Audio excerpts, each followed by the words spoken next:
Alors pourquoi la mixité bois et béton? Eh bien, je vais comparer entre un bâtiment tout bois et un bâtiment béton. On va s'apercevoir que l'un et l'autre ont des différences et des performances qui sont un petit peu différentes. Mais avant, voilà, j'ai rajouté quelques croquis. Pardon? Ah, vous êtes devant l'écran. Quand on parle de mixité bois-béton, on peut l'imaginer de plein de manières. Alors j'ai fait quelques croquis. Vous voyez, vous avez un premier croquis ici sur la gauche. Une mixité assez classique dans laquelle on va mixer par exemple un noyau béton dans un bâtiment et puis on va faire des planchers en bois autour. C'est une solution intéressante puisqu'elle va nous permettre de travailler le contreventement avec le noyau, c'est plutôt pas mal. Et puis surtout, c'est là que c'est le plus intéressant, on va gérer les problèmes d'acoustique et surtout de choc qu'on a dans les escaliers avec le béton. Solution qui est assez pertinente. Vous le voyez d'ailleurs dans ce immeuble qui a 12-13 ans, qui est construit à côté de Grenoble. Noyau béton, plancher béton autour, plancher bois, pardon, tout autour, et enveloppe bois. L'autre solution, alors qui va surtout nous occuper, parce que c'est celle que l'on voit de plus en plus se faire en ce moment, c'est un système béton autostable, donc poteau béton, dalle béton, un noyau qui permet d'avoir les circulations, et puis une enveloppe bois complète à la fois sur les murs et sur la terrasse. On verra pourquoi elle se développe plus que les autres. Par rapport à cette solution, il y a une solution un peu intermédiaire que vous trouvez ici. On ne le voit pas trop en France, moi je l'ai vu plusieurs fois en Suisse. On garde le principe d'un noyau béton pour les escaliers, toutes les parties communes, et puis on élargit ce noyau béton à toutes les zones humides, cuisine, salle de bain, etc. Ça c'est une demande qui vient parfois des maîtres d'ouvrage qui sont toujours inquiets, en se disant si j'ai une fuite d'eau dans mes salles de bain, mes cuisines, je vais rentrer dans un corps creux avec tous les problèmes qui s'en suivent. Donc on travaille sur tout ce qui est pièces humides en noyau béton, et on vient ensuite élargir, je crois que j'ai d'ailleurs mis quelques photos, on vient élargir avec un système bois autour. Voilà l'immeuble en question, on ne voit pas beaucoup de bois d'ailleurs à l'extérieur, mais tout est en ossature bois. Vous avez le noyau béton ici, et ensuite on vient habiller avec un deuxième plancher, plus les balcons qui viennent autour. Et puis enfin on a la solution aussi qui consiste, mais qui peut se combiner avec d'autres, à rehausser l'immeuble. On va carrément rajouter 1 voire 2 niveaux en bois. Ça fonctionne bien.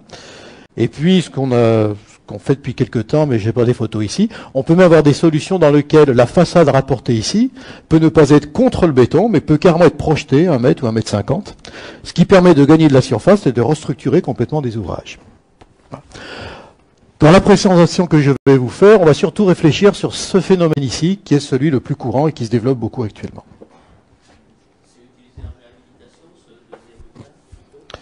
Là. Oui. Alors en réhabilitation, effectivement, on travaille beaucoup avec des parois rapportées, comme ceci, soit en gardant les murs existants, soit en enlevant quand c'est de la façade légère avec la structure béton, ça fonctionne bien aussi. Des fois en mixant les deux. Quand on a de l'amiante, par exemple, des fois il est plus intéressant de compartimenter, rajouter, compartimenter. Une solution qui marche bien. On vient de sortir un document là-dessus, d'ailleurs sur la réhab, parce que ça c'est quelque chose qui va se développer dans les années qui viennent, on le sait avec les panneaux rapportés. Alors si on compare un bâtiment béton et un bâtiment bois, point par point, comme ça, on peut parler, est-ce qu'il est plus intéressant de mettre du bois dans les planchers ou plus intéressant de les mettre en béton? Alors si je fais un plancher bois qui doit répondre à des exigences de logement collectif, en gros il doit être coupe-feu, à minima une demi-heure ou 1 heure si on est en 3e famille, il doit avoir un affaiblissement acoustique de 53 dB, un truc comme ça, et puis résister au bruit de choc, j'ai plus la valeur en tête, ça n'a pas d'importance. Pour arriver à tout ça, quand on est en bois, eh bien, on va avoir un plancher, si je prends le plus classique qui soit, avec une solive, un plafond rapporté pendu, et puis une chape dessus, parce qu'il nous faut une chape pour avoir un peu de masse pour les basses fréquences. On arrive à un plancher qui fait 40-45 cm d'épaisseur. Pas toujours admissible. On peut diminuer en mettant une poutre en I, on va gratter quelques centimètres, ou alors avec des panneaux type KLH qui vont nous permettre de gagner 10 cm, mais auquel cas on sera toujours autour des 30 et quelques centimètres. C'est admissible, dans certains cas ça peut ne pas l'être. Donc là, le bois est un petit peu pénalisé. Et puis enfin, deuxième chose qui apparaît, c'est en termes de prix. Une solution comme celle-ci, ce sera difficile de la descendre en dessous des 160 € du mètre carré. Donc en béton, bon, on est quand même un peu moins que ça. Alors on arrive à le passer en tout bois quand on est globalement sur une opération bois, parce qu'on travaille sur la logistique, pour arriver à faire passer ce prix, mais c'est pas là où on va vraiment gagner. Si on fait le même comparatif au niveau des séparatifs logements, si je veux faire ça en bois, je vais faire un système de double mur. Alors là aussi, on retrouve un petit peu ce que j'ai dit précédemment. Pour faire un double mur, on va avoir 2 fois 120, plus un espace central, plus les plaques. On va se retrouver avec 25 d'épaisseur de mur, qui est un petit peu conséquent, bien sonné même, bien sonné. Béton, c'est un peu moins. On peut arriver à le réduire un petit peu avec un simple mur et une deuxième paroi vibrante. Et on arrive à des prix quand même qui sont un peu plus élevés que le béton, quoi qu'il en soit. Donc là aussi, c'est pas là où on va vraiment gagner. En revanche, si je regarde la paroi enveloppe du bâtiment, qui a des contraintes thermiques, qui peut avoir des contraintes d'acoustique, d'étanchéité à l'air, alors là, d'un seul coup, le bois devient tout à fait intéressant parce que pour des performances identiques, j'ai un mur qui va être plus mince qu'un système béton, dans lequel on a une structure plus des éléments rapportés, qui on est en cavité ouverte, donc on rassemble les caractéristiques dans un même mur. Donc on sera moins épais qu'un système béton à performance identique. Et en termes de prix, on est à peu près dans les mêmes registres, sachant que ce qui va beaucoup faire varier les choses, c'est la vêture. Quand on met des vêtures panneaux type Prodema, enfin tous ces trucs-là, d'un seul coup, on a des panneaux qui valent pratiquement aussi cher que le mur. Donc la vêture devient un élément prépondérant par rapport à ce type de mur. D'où la réflexion qui est de se dire, si on veut une équation économique qui soit pertinente, on va travailler avec des planchers béton, des poteaux béton, et on va travailler toute l'enveloppe en bois. Alors par rapport à ça, il y a un peu des typologies qui apparaissent. Il y a les typologies qu'on va appeler semi-rideaux. Vous avez les dalles qui sont ici. Vous avez une partie de l'ossature qui va être là, et puis vous avez un élément filant devant. On a la typologie qu'on va appeler panneau, c'est-à-dire que les éléments de remplissage vont être entre les dalles. Et puis on a la typologie type rideau complet, c'est-à-dire où l'ensemble passe devant. En fait, on va toujours, se promener un petit peu à l'intérieur de l'ensemble de ces solutions pour trouver la meilleure. Alors ces solutions qui sont très intéressantes, elles ont quand même un défaut aujourd'hui, c'est qu'elles ne sont pas dans un cadre normatif. Quand on va parler du bois, on va parler du DTU 31.2 essentiellement. Or dans le 31.2, on ne prend pas en compte ces dispositifs. Comme le marché est en train de monter, il y a un travail qui a été lancé pour élaborer un DTU, alors je ne suis pas sûr du coup, je crois que c'est le 31.4, faut que ça te parle, non 31.4, qui va être le travail de façade légère, rapporté en bois, rapporté sur structure béton, ou structure métal, ou structure bois. Parce que ce principe qu'on a vu précédemment, ici, sur mes petits croquis, on peut imaginer aussi des carcasses en bois sur lesquelles on vient rajouter des murs. Dans certains cas, ça fonctionne bien. Voilà. Donc attention, quand on démarre une opération, sur du logement, normalement, on n'a pas trop de problèmes, parce qu'on est quand même sur des techniques assez classiques, le bureau de contrôle tousse pas trop. Il tousse quand même. On en reparlera. Il peut tousser. Je ne sais pas s'il y a des bureaux de contrôle dans la salle. Non? Dommage. Mais par contre, sur des opérations un peu sensibles, avec des lieux de couchage, c'est bien à discuter avec lui quand même avant de démarrer. Alors, ce que je vous propose dans un premier temps, je vais balayer quelques opérations pour voir un petit peu les différentes facettes que l'on peut trouver à travers ces techniques. Alors, quand on avait fait notre travail d'identification, on avait repéré différentes opérations. Vous voyez qu'il y en a quand même pas mal sur la région Rhône-Alpes. Je vais commencer par une toute première qui est la caserne de Bonne à Grenoble. Vous avez un bâtiment qui a été bâti par Nexity, l'architecte c'est Groupe 6, l'entreprise Avenir Bois, et c'est une résidence étudiante, il y a 127 logements. Alors sur le croquis qui est ici, vous voyez le principe qui a été adopté, il le résume assez bien. On a une dalle béton, on a un mur ossature bois, là on est au niveau de la menuiserie, mais qui vient entre dalles, et puis on a une contre-isolation qui passe devant l'ensemble. Alors c'est une solution qui paraît plutôt intéressante. Au niveau final, voilà le bâtiment. Alors le bois n'apparaît plus, en fait, c'est du panneau qui est devant. Et on retrouve un bâtiment extrêmement urbain en termes d'apparence. Juste avant les vêtures, voilà l'apparence qu'il avait. On voit donc les panneaux ossature bois et apparaissent les tranches de dalles. Ils sont presque à l'aplomb du béton. Quand on visite le chantier, on voit apparaître des choses quand même un petit peu ennuyeuses. C'est que comme nos panneaux sont entre dalles, en horizontal mais également au niveau des refends verticaux, on a des écarts qui sont assez variables, qui peuvent être de l'ordre de quelques millimètres et qui peuvent aller jusqu'à 3 cm. Parce que la cote du béton n'est pas du tout la cote du menuisier. Quand on est avec du bois, on va travailler au demi-centimètre, on va dire autour de 2-3 mm. Quand on est en béton, l'échelle c'est plutôt du centimètre quand même.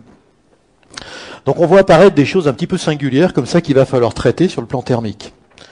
Alors quand on a 30-40 mm, on s'en sort pas trop mal. si les gens travaillent bien sur chantier, c'est-à-dire qu'ils vont remettre de l'isolant dans l'interstice. Mais quand on arrive à 5-6 mm, sur l'épaisseur d'une ossature, on ne peut pas faire grand-chose. C'est un peu difficile. Et ça, c'est un phénomène qu'on retrouve parfois au niveau de l'horizontale. Avec le plus ennuyeux qui soit, c'est l'effet de sifflet. Parce que alors, dans l'effet de sifflet, là, on arrive à faire quelque chose, et puis alors après, on devient complètement coincé. Donc ça nous fait des points un peu de faiblesse dans le bâtiment. Alors, c'est quand même corrigé dans ce type d'opération, puisqu'on a quand même une contre-isolation extérieure qui file devant, et qui va venir gommer, pour partie, ces points de faiblesse. C'est acceptable. En revanche, sur le plan économique, c'est un peu dommage, parce qu'on est obligé de rajouter une deuxième couche d'isolation. Ça marche bien, mais ce n'est pas la solution la plus économique. Alors, ce qu'on peut dire, c'est qu'en termes d'isolement acoustique entre niveaux, c'est quelque chose sur lequel le bureau de contrôle va répondre favorablement, parce qu'on est entre dalles. Du moment qu'on a une pénétration suffisante du panneau ossature bois entre dalles, il va dire, je considère que c'est viable. Si vous sortez trop, il va dire, attention, il faudra faire des mesures in situ après coup. Donc ça, c'est positif. Au niveau des ponts thermiques, on voit que c'est pas franchement l'idéal. Étanchéité à l'air, point de rosée, passage du feu, on en parlera plus loin. Ça fonctionne. Donc la mise en œuvre de la solution, plutôt bonne, mais vraiment avec cet élément indispensable de la contre-isolation devant. À Saint-Martin-d'Air, on n'est pas très loin, hein, on est du côté de Grenoble. C'est une opération qui a été réalisée par Actis, avec Amplitude, architecte. L'entreprise bois CMDF, c'est un programme de 28 logements e-commerce. Alors le bâtiment a une forme assez curieuse, il est dans une espèce de rond-point de route, hein, pas facile à traiter. L'archi a fait un système semi-circulaire, avec des balcons sur toute la périphérie qui eux-mêmes ondulent. Vous voyez, les balcons sont pas linéaires, il y a des variations de cote. C'est assez complexe. Le principe, on l'a sur le croquis qui est ici. Vous avez une dalle béton.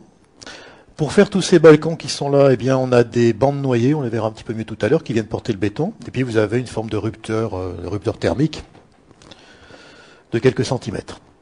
Et les panneaux ossature bois, eh bien, sont mis entre dalles de cette manière-là. Alors on voit déjà apparaître sur le schéma, tout à l'heure je parlais du problème de l'interstice ici. On commence déjà à voir que là, cette fois-ci, on n'a plus de contre-isolation extérieure, que ça ne va pas être peut-être la bonne solution.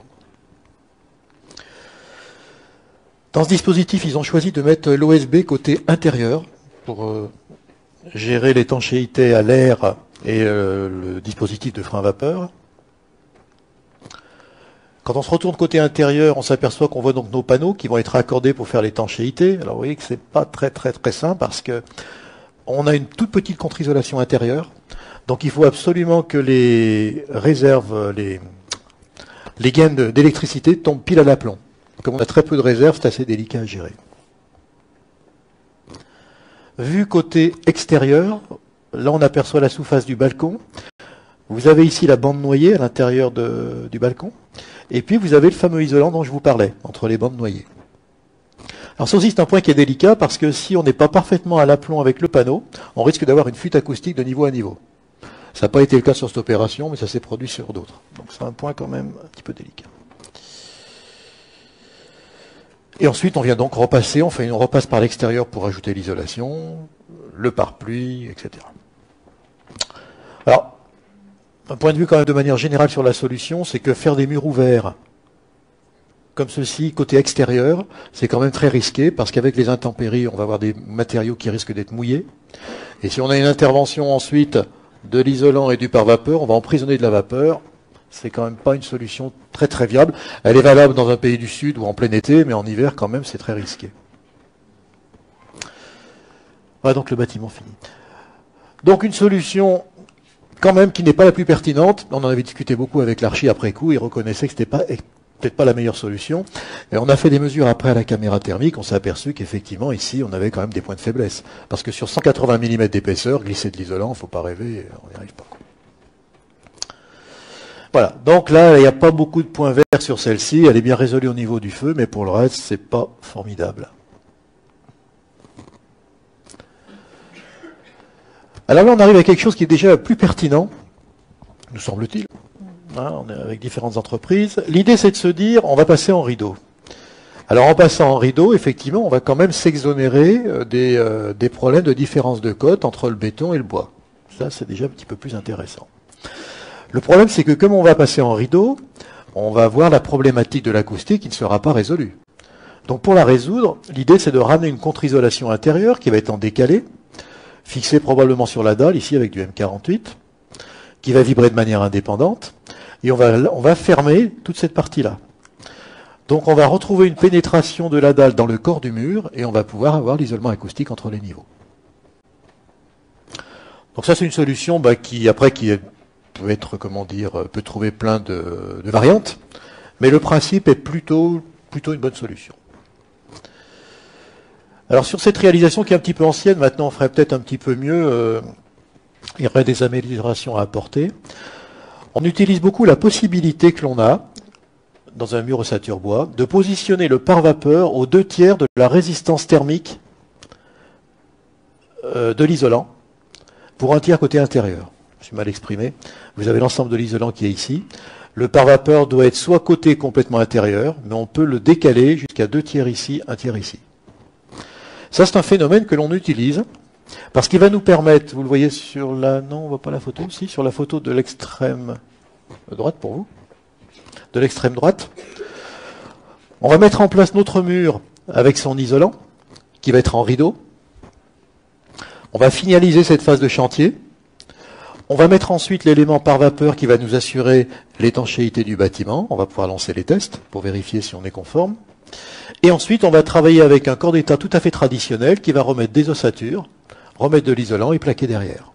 Donc on a une bonne logique de chantier en termes d'avancement et de répartition des tâches. Voilà. Bon, alors quelques vues de l'opération en cours, dont vous apercevez ces fameux panneaux. Là, les dalles béton, ça c'est les dalles béton des balcons. Idéalement, il aurait fallu des éléments désolidarisés, mais les moyens n'y étaient pas. Là.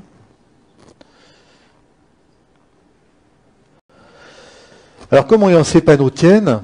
Là, on est sur un principe d'empilage. C'est-à-dire qu'en partie basse du bâtiment, vous avez un corbeau béton, qui, plus généralement, d'ailleurs, il est souvent métallique. Là, il se trouve qu'il était en béton. On va adosser le premier mur, et ensuite, on va faire un empilage de l'ensemble des murs. C'est quelque chose qui est viable. Alors, il faut que je le précise. L'empilage se fait, là vous avez une cornière qui reprend le mur en verticalité et à l'arrachement. Aujourd'hui on ne fonctionne plus tout à fait comme ça, c'est-à-dire qu'on va densifier les cornières et on considère que chaque cornière est là à la fois pour l'arrachement du panneau, mais reprend la charge complète du panneau, de manière à ce que tous les panneaux soient repris de manière individuelle par les dalles. Alors que dans les toutes premières opérations qui avaient été réalisées, on laissait retomber les charges en partie basse. Ce qui pose un risque si jamais on a un petit peu de fluage. Donc maintenant, systématiquement, chaque panneau est repris à tous les niveaux. Pour gérer l'étanchéité à l'air, alors dans cette opération, vous avez un film qui a été laissé en attente, film par vapeur ici, devant la tranche de dalle. La même chose a été faite en partie haute. Et puis ensuite, eh bien, l'ensemble est relié. Je ne sais pas si on le voit sur la photo, là. Oui, on le voit ici. L'ensemble est relié et assure l'étanchéité globale de l'enveloppe du bâtiment. Puis ensuite, vient se mettre la contre-isolation avec les rails.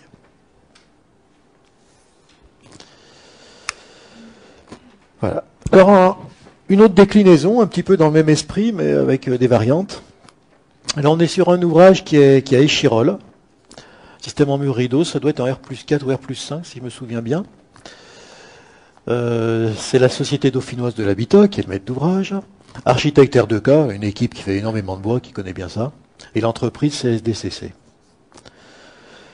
Si on regarde notre petit croquis type, on retrouve la dalle béton ici. On a un premier système de mur rideau qui est filant. Là, alors il y a un système de menuiserie un petit peu particulier puisque l'archi voulait avoir un clair de jour maximum, donc il monte la menuiserie très haut. Un premier niveau ici, un second niveau d'isolant qui vient là. Ensuite, l'OSB qui va servir d'étanchéité à l'air et de pare-vapeur, de frein-vapeur, pardon. Et puis une dernière contre-isolation, puis la finition intérieure.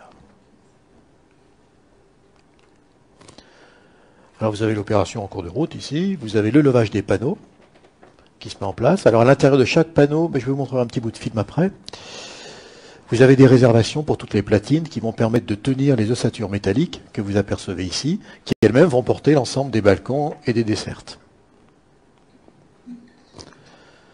Alors en plan, vous retrouvez ici, alors c'est un petit peu compliqué peut-être à lire. On est côté extérieur ici, côté intérieur là. Vous avez les poteaux béton qui ont été, ont une forme un petit peu curieuse, qui ont été un petit peu surdimensionnés dans la largeur pour diminuer l'épaisseur, de manière à les noyer à l'intérieur du mur. Vous avez le premier mur qui passe en rideau, qui est ici, c'est celui qu'on voit là.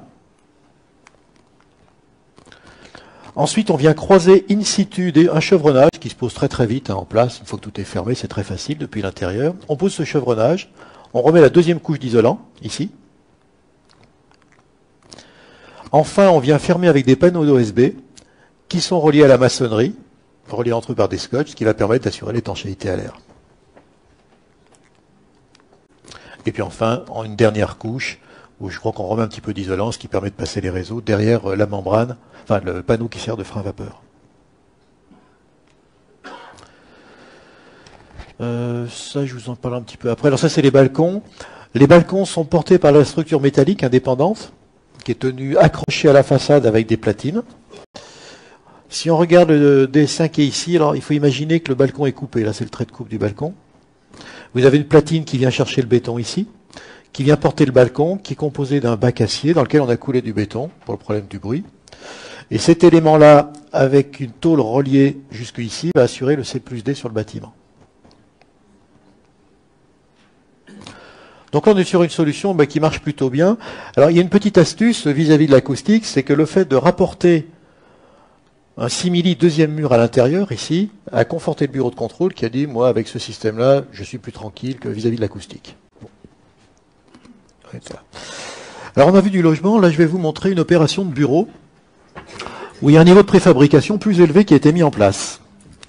On est sur un ouvrage de 9 niveaux, je crois. Je n'ai pas compté, je crois que c'est à peu près ça. C'est RS Architecture Studio, et l'entreprise qui a réalisé, c'est l'entreprise Arbonis. Donc vous avez une carcasse béton, comme on l'a vu sur les autres. On est sur le dispositif, comme je vous l'ai dit, qui paraît le plus raisonnable aujourd'hui, c'est-à-dire un dispositif qui passe en rideau, plus une contre-isolation intérieure. Mais cette fois-ci, la préfabrication était beaucoup plus loin. Vous avez le bâtiment en cours avec le panneau témoin. Les panneaux ont été réalisés par le charpentier. Ils ont été ensuite amenés chez le menuisier. Le menuisier a pu poser ses menuiseries, vous voyez qu'il les met en place. Posant les menuiseries, ça lui permet de les raccorder côté extérieur sur le pare-pluie. On est sûr qu'on a un raccord qui est parfait. Et puis, il met en attente les bandes qui vont permettre de raccorder côté intérieur sur le béton. Donc tout ce travail est fait en atelier. Les panneaux sont ensuite acheminés sur le chantier. Et ce sont des tout petits panneaux, d'où ce que je disais tout à l'heure, c'est du fait que c'est des petits panneaux qu'on peut mettre les menuiseries à l'intérieur, sinon on ne pourrait pas. Ils sont glissés, on travaille en vertical avec des nacelles, et ils sont mis les uns à la suite des autres sur le bâtiment, à la verticale. Les menuiseries sont métalliques pour apporter de la solidité à la façade bois. Non. Non, c'est un choix. Non, c'est un choix de l'architecte en fait. Ça n'a pas, ça ne conforte pas la solidité. Ah, pas du tout. Non. Et pourquoi il n'a pas choisi aussi le bois, c'est-à-dire rester à un harmonie bois-bois?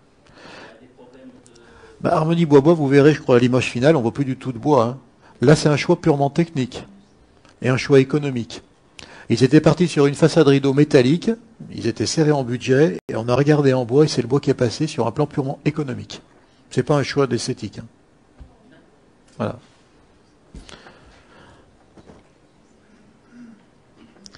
Alors la difficulté quand on pose ces panneaux, je vous l'ai évoqué tout à l'heure, c'est toujours l'interface, parce que le panneau en soi, une fois qu'il est préfabriqué, il est bien fait. Là, ils arrivent avec l'isolant, le pare-vapeur intégré, le pare-pluie, les menuiseries. Très bien. Après, la problématique, c'est quand on les met l'un à côté de l'autre. Donc, soit on les fait parfaitement toucher, ce qui n'est pas très facile, soit on les écarte volontairement, c'est le choix qui a été fait ici. On laisse 40 mm d'écart, on les met en place, et ensuite on fait un vrai bourrage. Dans 40 mm, on peut faire un vrai bourrage avec de l'isolant. Et une fois que ce bourrage est réalisé, on vient rajouter une bande qui va faire la liaison entre les deux panneaux qui sont déjà équipés du pare-pluie. Et on a étanché la façade. Côté intérieur, vous apercevez le panneau ici, donc qui est fermé avec son pare-vapeur. Ça, c'est l'isolant simplement qui est là pour le feu, je vous en parlerai tout à l'heure. Et la bande pour l'étanchéité à l'air qui vient se replier après sur le béton et qui assure la liaison étanche à l'air entre le panneau et le béton.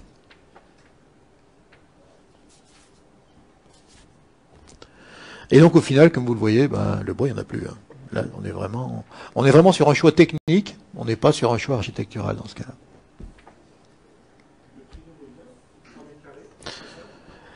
J'y pensais quand monsieur me posait la question, mais je ne l'ai pas en tête. Je sais que l'architecte était parti sur un prix... Non, je vais vous dire une bêtise. Je ne vais pas vous dire, honnêtement, je vais vous dire une bêtise. Donc, ce ne serait pas raisonnable.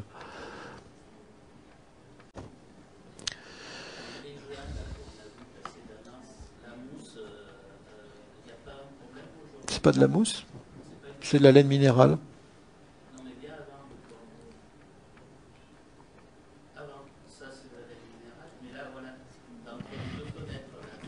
Tout donc. Alors, juste, excusez-moi, je fais une interruption. Pour les questions, on est nécessité d'être audiophoné parce que on a un enregistrement. Donc, si on n'a que les réponses et pas les questions, ça va pas pouvoir être suivi par après. Donc, on vous invite à lever la main, à prendre le micro, à vous présenter et à poser la question. Après, libre à l'intervenant aussi de les prendre tout de suite ou il y a un temps d'échange qui est prévu à la sortie. N'hésitez pas. La question, et on risque d'être obligé de revenir plus tard après sur... moi, c'est cette mousse-là qui me perturbe. Si elle vous perturbe, vous inquiétez pas, c'est pas de la mousse, c'est de la laine minérale. D'accord. L'aspect comme ça, oui, non, mais ça m'a trompé. Je vous rassure, c'est la laine minérale.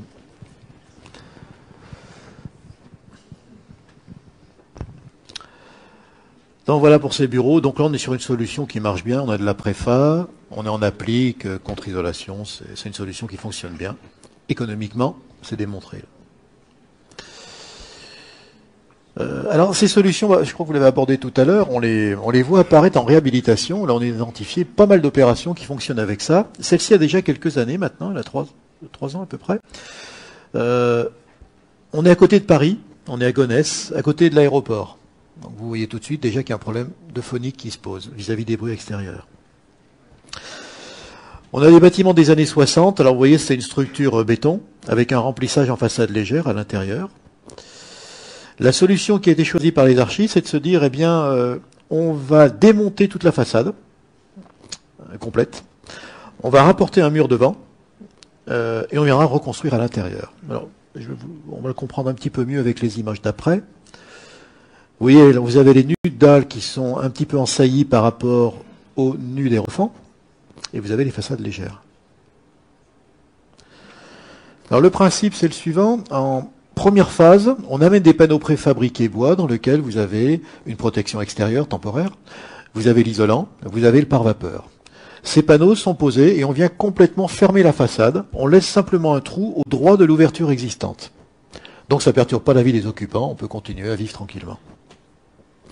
Ensuite, on arrive à une phase 2, où on rentre à l'intérieur des logements. Donc qu'est-ce que l'on fait? On rentre à l'intérieur, on dépose la menuiserie, on la passe par l'extérieur, et tout de suite on rajoute une menuiserie en applique sur le mur qui vient d'être posé. Donc instantanément, dans la journée, on ouvre le logement et on le referme. Une fois qu'on a reposé cette menuiserie, on vient compléter avec la deuxième isolation plus la plaque de plâtre et on fait enfin les finitions. Sur un chantier comme ça, c'est 3 jours moyens d'intervention par logement pour faire l'ensemble du changement de l'enveloppe.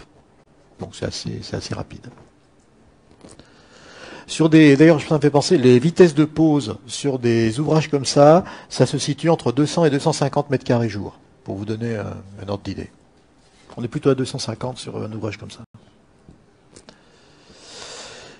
Oh, il se passe quelque chose. Alors là, pareil, on a les charges qui sont portées par des éléments métalliques en partie basse. Vous avez une protection temporaire sur le panneau. Ici, vous voyez qu'on a la façade existante avec un double mur, avec lequel les gens vont vivre, mais ça ne les perturbe pas dans un premier temps. Les panneaux préfabriqués, vous voyez ici, avec un système d'équerrage et puis de taquets qui permet de les emboîter les uns dans les autres. Et puis enfin, une fois fini, les panneaux sont dressés. Ils reçoivent ensuite une dernière contre-isolation extérieure avec, dans ce cas, un enduisto qui vient redonner un aspect minéral. Bon. Ah oui, là, oui, là, c'est pas bon, ça. C'est où donc? Ah, c'est ici peut-être. C'est là?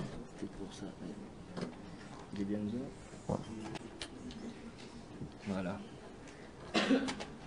Ouais, je l'ai mis. Ok. Ça marche. Donc ça, c'est des solutions qui, on voit qui commencent à se développer, qui ont pas mal d'intérêt. Quand on veut améliorer le comportement acoustique de la paroi vis-à-vis des isolements extérieurs, c'est intéressant parce que si vous travaillez qu'avec un PSE ramené, vous n'améliorez pas l'acoustique, voire vous le détériorez. Tandis que là, on amène une deuxième paroi vibrante et là, on a un affaiblissement qui peut être tout à fait intéressant. On a des poids qui sont légers. Un panneau, c'est 50 km², donc on peut très facilement les porter sur les façades. Voilà. Bon, solution qui marche bien. Voilà, alors deuxième partie, je voulais aborder quelques éléments, un peu le feu, la conception et puis peut-être un peu l'acoustique sur ces solutions. Alors si on parle de logement, je vous rappelle très brièvement, quand on parle de logement, on est classé en famille au niveau du feu, première, deuxième, troisième famille. Première famille, les petits logements. Pour faire simple, deuxième famille, dernier plancher à 8 mètres, et puis ensuite on passe en troisième famille A ou B. Qu'est-ce que ça veut dire? En termes de résistance au feu, on va nous demander des structures avec une stabilité. Dans les dispositifs que l'on a vus, c'est le béton qui l'assure. Donc pour nous, on ne s'en occupe pas, c'est le béton. Au niveau de la résistance au feu des parois, on va nous demander un niveau par flamme, ça c'est pas compliqué. Et puis on va nous demander des revêtements de façade qui vont être M3 ou M2. Alors pour ce qui est du bois, attention, le bois M3, il n'y a pas de problème. Pour le bois M2, on a un cas possible là aujourd'hui, c'est le mélèze dans le cas d'un essai qui est normalisé, qui a été fait. Donc il faut bien suivre cet essai, sinon par défaut le bois est M3. Voilà. Et puis alors la question bien sûr va se poser très vite, celle du C plus D. Tant qu'on va rester sur la deuxième famille, pas de C plus D, mais dès qu'on va monter, on va être au-dessus. Qu'est-ce qu'on nous dit? Le C plus D, il est variable selon la masse combustible de la paroi. Donc, suivant la masse combustible de la paroi, on va avoir un combustible on va avoir un C plus D qui va augmenter ou qui va diminuer. Je ne rentre pas trop dans le détail, c'est pas l'objet de la présentation. Donc, le C plus D, je vous le rappelle, c'est la somme de la valeur de débord du balcon ajoutée à la distance entre la menuiserie haute et la menuiserie basse, pour faire simple. Donc, quand la masse combustible augmente, on augmente le C plus D. Si elle diminue, on diminue le C plus D. Alors, question qui est fréquemment posée, comment on calcule la masse combustible d'une paroi bois, à l'évidence? Alors, c'est très simple à retenir. La masse combustible de l'ossature bois correspond à la masse de l'ossature exprimée en kilos par mètre carré. On multiplie cette valeur par 17 et vous allez obtenir la masse combustible en mégajoules par mètre carré. Alors, je vous prends un exemple tout simple. Je veux savoir la masse combustible de ma vêture, par exemple. Je prends mon bardage en Douglas, c'est un cas type ici, ça va faire du 9 kg au mètre carré. Derrière mon bardage, j'ai 1 kg de tasseau à peu près, donc j'ai 10 kg. 10 kg de bardage multiplié par 17, j'ai 170 mégajoules. Donc déjà, on peut se dire qu'à 170 mégajoules, si je reviens ici, et que je regarde mes valeurs réglementaires, je suis tout le temps au taquet au niveau du C plus D. C'est ce qu'il faut retenir. Voilà. Alors, dans certains cas, ensuite se pose la même question vis-à-vis de l'intérieur du mur, qui lui-même va amener de la masse combustible. On peut toutefois arriver à neutraliser cette masse combustible, si on le souhaite, parce qu'on veut un C plus D qui soit plus réduit, en ajoutant un écran. J'ai plus la valeur, je crois que c'est coupe-feu une demi-heure. Oui, c'est ça, un écran coupe-feu une demi-heure autour de la masse combustible du bois, auquel cas on va considérer qu'elle devient 0. Et d'un seul coup, ça vous redonne de l'aisance au niveau du C plus D. Je ne sais pas si je m'exprime clairement. Voilà. Alors quand on va concevoir, il va falloir faire très attention effectivement à cette notion de C plus D, et puis surtout déjà dans un premier temps la vêture qu'on veut mettre en place, parce que ça va conditionner la valeur du C plus D. Si je pars en bois massif 170, C plus D, tout de suite je suis, moi j'arrive pas à lire, mais vous le voyez, ah bah si, 1m10. Par contre si je prends un panneau fibre ciment, je vais tomber à 13, j'ai un C plus D possible de 0,6. Donc vraiment c'est des équations à voir très rapidement sur le projet.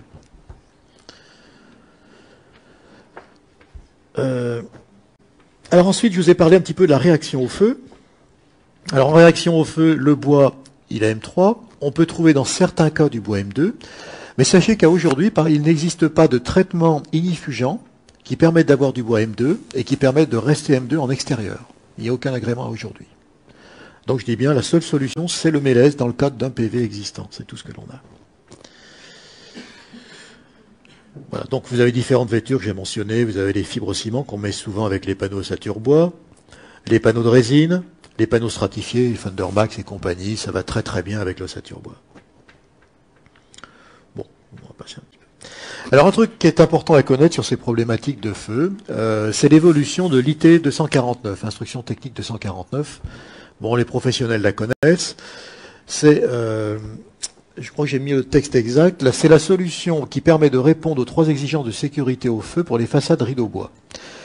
Avant, c'est un texte qui est ancien, il n'y avait de solution que dans le béton. Depuis 2 ans à peu près, le temps passe vite, on a réussi à introduire 6 solutions à base bois dans l'IT 249. 4 solutions tout bois et 2 solutions en mixte bois-béton. Alors je vous en ai mis une ici qui est en mixte bois-béton. C'est la solution dalle-béton plus mur-rideau.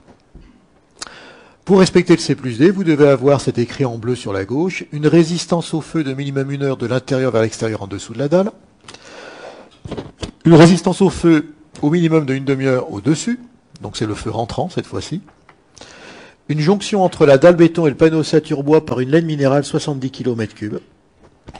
Alors ça reprend ce que vous avez vu tout à l'heure, vous avez vu que les panneaux étaient posés sur une laine. Ça, c'est la logique de l'IT 249. On doit avoir une laine comprimée entre le panneau et le béton. Une coupure de la colonne d'air derrière le bardage avec une bavette acier. Et puis enfin, la présence au droit de la dalle béton de bois massif d'une épaisseur de 70 mm, qui correspond à 2 pièces de bois à minima. Voilà les contingences qui sont demandées pour un élément qui doit respecter le C+D. Alors les niveaux coupe-feu qui sont demandés, comment on les atteint ? Alors, on peut les atteindre grâce à des parois qui bénéficient d'un PV. On peut utiliser le bois-feu 88, tant qu'on monte pas trop haut, puisqu'en bois-feu 88, on monte à 1/2 heure, après on est un peu juste. Et puis maintenant, on a l'Eurocode, pour ceux qui calculent à l'Eurocode, qui permet de trouver des parois qui vont répondre à des niveaux coupe-feu 1 heure ou 1 heure et demie. Voilà, donc dans la pratique, on travaille beaucoup avec des plaques de plâtre ou des plaques de fer Macel rapportées qui permettent d'avoir le niveau coupe-feu demandé. Alors j'ai rajouté ça, oui, dans les ERP, parce que bon, j'ai vu ce cas de figure plusieurs fois. C'est un truc tout simple, mais quand vous démarrez un bâtiment ERP, une école par exemple, vous allez partir sur un bâtiment qui n'impose pas la règle du C+D. Vous faites votre conception. Mais quand vous faites un bâtiment qui ne respecte pas le C+D, la réglementation vous dit le revêtement doit être M2. Dans l'avancement de la réflexion, vous dites, bah tiens, je vais mettre du bois en façade. Le bois est M3. Or, dans ce cas-là, vous ne correspondez plus à la réglementation. A priori, on ne peut pas mettre de bois. Mais la réglementation dit, si vous mettez un matériau M3 en façade, vous respectez le C+D. Je me suis mal exprimé. Si vous voulez mettre du bois, respectez le C+D, d'un seul coup, vous avez le droit de mettre du bois sur un bâtiment ERP. Voilà. Bon, alors après, les techniques pour résoudre ce C+D au niveau du balcon, il y en a plein qui existent. Vous avez une solution toute bête qui avait été trouvée, c'est un hôpital, c'est à Chambéry, qui a été réalisé ainsi. Vous avez des grandes coursives entre niveaux, et puis il n'y avait pas tout à fait la valeur du C+D. Donc qu'est-ce qui a été réalisé? Vous avez des pièces de bois qui ont été rajoutées ici, qui ne sont absolument pas structurelles, mais qui sont un écran rajouté, avec une stabilité au feu que l'on peut parfaitement calculer au niveau du bois, et qui font écran, et rajoutent la valeur manquante au niveau du C+D. Vous voyez, on peut trouver des astuces très simples, hein, ça fonctionne. Bon, ça on l'a déjà vu un petit peu tout à l'heure. Alors, quelques mots sur l'aspect sismique, ça va être très vite fait. Puisque nos panneaux bois ne sont pas structurants, c'est le béton qui le reprend. Donc à lui de se débrouiller, le panneau vient simplement en remplissage, c'est pas le problème du panneau dans ce cas-là. Quelques mots maintenant plutôt sur la logistique de mise en œuvre. Alors la grande difficulté que l'on a dans ces dispositifs, c'est les problèmes de tolérance entre le béton et le bois. Ça c'est clair, c'est la vraie problématique. Avec un béton parfait, tout va bien, mais c'est quand même pas souvent le cas. Alors, à l'usage quand même du grand nombre d'opérations que l'on voit, il y a le petit croquis qui est ici et pas mauvais, qui consiste à dire qu'on demande une cote de 20 mm au niveau du maçon, et on s'accorde une tolérance qui est la suivante, 5 mm dans ce sens-là, et 15 mm dans ce sens-là. C'est quelque chose qui est acceptable avec une laine comprimée, on arrive à peu près à s'en sortir, et c'est un bon compromis entre le bois et le maçon. Voilà. Alors c'est des choses bien sûr qu'il faut mettre dans les textes, mais surtout il faut bien dès la première réunion de chantier les rappeler au chef de chantier qui n'a pas toujours l'habitude de ces contraintes. Alors quand on parle de préfa, on a vu, on peut aller à différents niveaux de préfabrication. Le niveau basique, ça va être des panneaux ossature bois dans lesquels on va mettre le littelage, le pare-plis et l'ossature bois. C'est un petit peu difficile de tomber en dessous, bien évidemment. Et puis ensuite, on va avoir un deuxième corps d'état qui va intervenir, qui va mettre l'isolant dans l'ossature, puis ensuite le pare-vapeur et ensuite la contre-isolation. Le niveau supplémentaire de préfabrication, ça va être plutôt de faire passer l'isolant dans l'ossature au sein du lot gros œuvre des panneaux, l'isolant dans l'ossature et le pare-vapeur. Auquel cas, on va avoir un complexe qui va être fini, qui va être amené in situ. Ça, c'est des choses qu'on fait de plus en plus, qui permettent d'optimiser le projet. Et puis, dans certains cas, on pourra même aussi mettre la vêture, mais là, on rentre dans des cas qui sont un petit peu plus complexes. Là, je vous ai mis cet exemple parce que c'est pas fréquent de le faire. C'est l'intégration de la vêture en panneau dans la préfabrication. Avec un béton qui était très moyen, qui correspond aux variations de code que je vous ai montrées tout à l'heure. La plupart des panneaux ont été mis en préfabrication. Dans les parties courantes, et bien sûr, on ne met pas de panneaux aux extrémités, ça va être la cote un peu, comment on appelle ça? La cote d'adaptation, qui va nous permettre de régler le calepin. Quand les choses sont bien mises en œuvre, moi j'ai vu sur le chantier, vous avez vraiment des... comment on appelle ça? Des interstices entre panneaux qui font les joints creux, qui sont absolument parfaits, parfaitement respectés.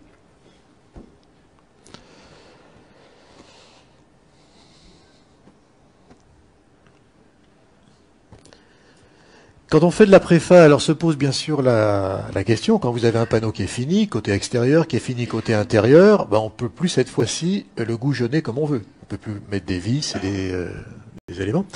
Donc il faut trouver des systèmes de fixation entre panneaux qui évitent de re-rentrer à l'intérieur du panneau. Alors vous avez différents dispositifs qui existent. Alors vous avez ce système de taquet, mais qui fait simplement piler les choses. Ce qui se développe de plus en plus, c'est les systèmes de vis croisées. Il consiste finalement carrément à couturer les panneaux entre eux, ce qui permet de les serrer et de les bloquer. Ça peut se faire in situ de manière aléatoire, ou alors avec des guides. Je crois que je l'ai mis sur la photo sur la droite, oui. Vous avez sur la droite un guide, avec dans la partie centrale le lieu où les deux panneaux, là c'était des panneaux verticaux, où les panneaux vont s'assembler. Un guide qui va permettre de rentrer une vis à 45 degrés et une seconde vis à 45 degrés. Et là, on est sûr qu'on a parfaitement couturé le panneau. On en met tous les mètres. C'est de la couture.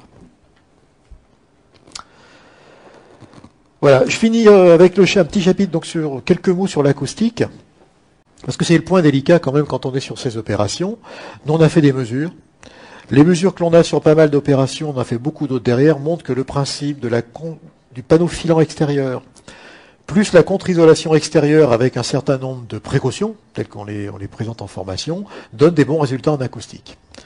Mais à aujourd'hui, vous n'avez pas de solution intégrée chez Sercal qui permet de les valider au niveau du Qualitel.